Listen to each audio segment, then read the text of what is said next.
तो भारतीय जनता पार्टी की सरकार थी, आधे अधूरे भवनों का उद्घाटन करके चली, ना कुछ और किया। सोचा चुनाव आ रहे हैं, जितने जगह हमारे नाम की प्लेट लग सकती है उसको लगाया जाए। जब मैं पिछली बार आया था तो मैंने देखा आधी अधूरी बिल्डिंग का उद्घाटन हुआ है और हमने इस ट्रॉमा सेंटर को सबसे बेस्ट ट्रॉमा सेंटर बनाने के लिए प्रयास शुरू किए। मेरी हेल्थ मिनिस्टर साहब से बात हुई, यहाँ के लोकल एमएलए से बात हुई और हमने कैजुअल्टी का भी जाकर देखा। एक बेड पर दो मरीज लेटे रहते थे क्योंकि बेड की संख्या कम थी। कोई दुर्घटना हो जाती तो उससे भी बुरा हाल होता था। हमने बैठक की और इंस्ट्रक्शंस दी कि जो कैजुअल्टी वार्ड है उसको अपग्रेड किया जाए और इस बेड को कैजुअल्टी वार्ड का नाम बदलकर डिपार्टमेंट ऑफ इमरजेंसी मेडिसिन कर दिया। और इसमें ये प्रयास है, इंस्ट्रक्शन दी गई कि अब जो पहली नजर में जो पेशेंट आएगा वो इस कैजुअल्टी बंद की जाएगी। हमने यहाँ 8 घंटे के लिए डॉक्टर की ड्यूटी देनी पड़ती थी। 1 महीने के भीतर हर 6 पेशेंट पर एक स्टाफ नर्सेज उसको देखेगी। स्टाफ नर्सेज के कंधों पर बहुत अधिक बोझ था। एक स्टाफ नर्स 12 पेशेंट को देखती थी।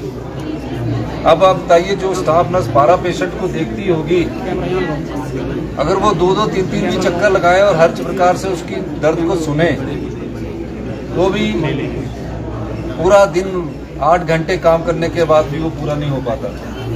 इसलिए हमने इस इंदिरा गांधी मेडिकल कॉलेज में 400 स्टाफ नर्सिस के पद स्वीकृत किए हैं, जिसकी टेम्परेरी तौर पर अभी नियुक्तियां कर दी जाएगी 1 महीने के भीतर। दूसरा, अभी मैं पिछले दिनों 2 दिन पहले यहाँ राउंड पर भी आया था।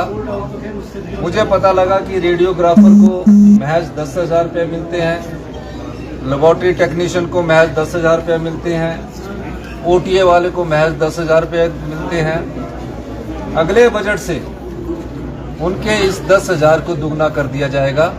ये मैं उनको कहना चाहता हूं, क्योंकि अभी बजट बन चुका है और बजट में हम कई प्रकार के परिवर्तन कर रहे हैं, ताकि जो ओटीए वाले में 3 साल की ट्रेनिंग करने के बाद जो बच्चा हमारा बाहर जाएगा तो उसको कम से कम 20,000 रुपया तो मिले।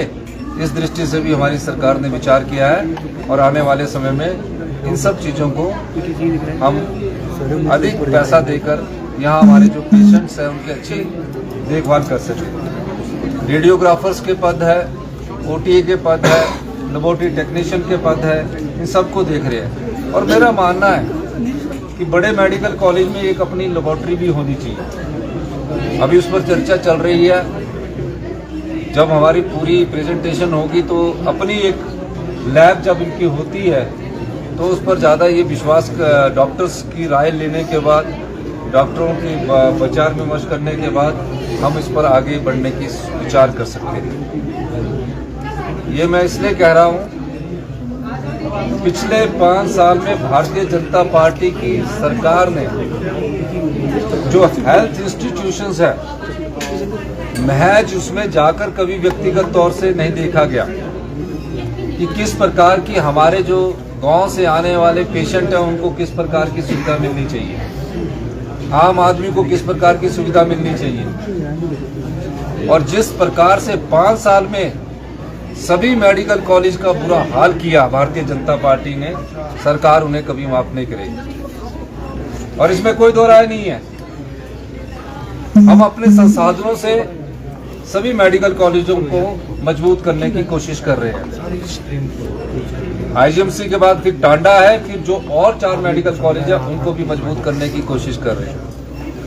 हमारा ये मानना है कि आने वाले समय में हिमाचल प्रदेश में जो मेडिकल कॉलेज 2 हमने अभी पहले स्तर पर प्रथम चरण में लिए हैं, टांडा और आईजीएमसी, उसमें एम्स जैसी बेस्ट सुविधाएं मिली। आप देख रहे हैं ना अभी पेशेंट का जो बेड है, और ऊपर अभी कैजुअलिटी में जाके आपने देखना, ये एक सोच की बात होती है।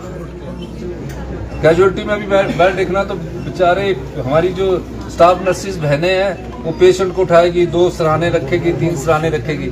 हमने एम्स के मुकाबले के बेड यहाँ अभी लगवाए हैं, और आने वाले सभी मेडिकल कॉलेज में जो भी हमारे पास एम्स लाइक सुविधा होगी वो हिमाचल प्रदेश में, चाहे वो टेक्नोलॉजी के लिहाज से, हम उपलब्ध करवाएंगे। सर, नेता प्रतिपक्ष कह रहे हैं कि केंद्र के द्वारा दिए गए प्रोजेक्ट का उद्घाटन मुख्यमंत्री कर रहे हैं, लेकिन केंद्र का आभार व्यक्त नहीं कर रहे। नेता प्रतिपक्ष तो झूठ के सबसे बड़े सौदागर है। पता नहीं क्या क्या बोलते रहते हैं, नए नए नाम खोजते रहते हैं, जैसे कि झूठ की पीएचडी कर रखी है। इसलिए बीजेपी का नाम बड़ी झूठी पार्टी होना चाहिए। पता नहीं कहां से कभी टॉयलेट टैक्स की बात करते जो कहीं है ही नहीं, कभी बोलते खेल टैक्स है। अब सबसे बड़े झूठे पर झूठ का टैक्स लगना चाहिए। सबसे ज्यादा झूठ अगर किसी ने बोला है तो नेता प्रतिपक्ष ने बोला है। 75 लाख लोग परिवार हिमाचल प्रदेश में रहते हैं, किसी के पास आज टॉयलेट का बिल लिया गया है? और मुझे अफसोस होता है कि देश के प्रधानमंत्री इस बात को बोलते हैं। देश के प्रधानमंत्री जी को जो फीडबैक देते हैं, उन्हें इन फीडबैक में सोचना चाहिए कि किस प्रकार की ये लोग बात कर रहे हैं। हिमाचल प्रदेश की जनता पर आज तक कोई टैक्स नहीं लगा जब से 20 महीने से हमारी सरकार आएगी, लेकिन झूठ ऐसे परोसा जा रहा है जैसे कि सच हो रहा है। सोशल मीडिया भी उसमें ऐसे परोस रहे हैं जैसे कि सच हो रहा है। कभी हमारी आर्थिक स्थिति पर बात कर देते हैं। अगर हम किसी चीज को सही करने की दिशा में व्यवस्था परिवर्तन कर रहे हैं तो उसको ऐसा शो करते हैं कि हमारी स्थिति ऐसी है। अगर हमारी आर्थिक स्थिति ठीक नहीं होती तो ऐसे बेड लगने थे हॉस्पिटल्स में, लेटेस्ट टेक्नोलॉजी आनी थी। तो ये चीजें कहकर वो जनता का ध्यान राजनीतिक तौर पर अपनी ओर आकर्षित करते हैं। हिमाचल प्रदेश की जनता पर किसी प्रकार का कोई टैक्स लगाने की कोई जरूरत नहीं है।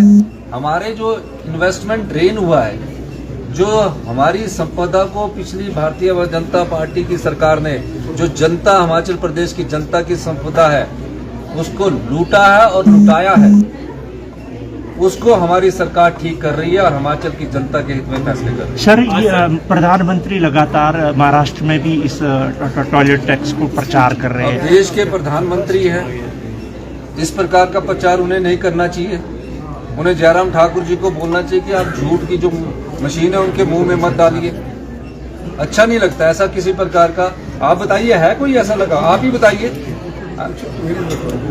वेयर इज ये शब्द ही मेरे को तो आज ही बड़े बड़े चैनलों में चल पड़ा, पता नहीं क्या। सर, हरियाणा इलेक्शन तरह से प्रचार किया बीजेपी ने, चाहे टॉयलेट टैक्स हो या मस्जिद वाला मामला हो, इससे नुकसान हुआ कांग्रेस को?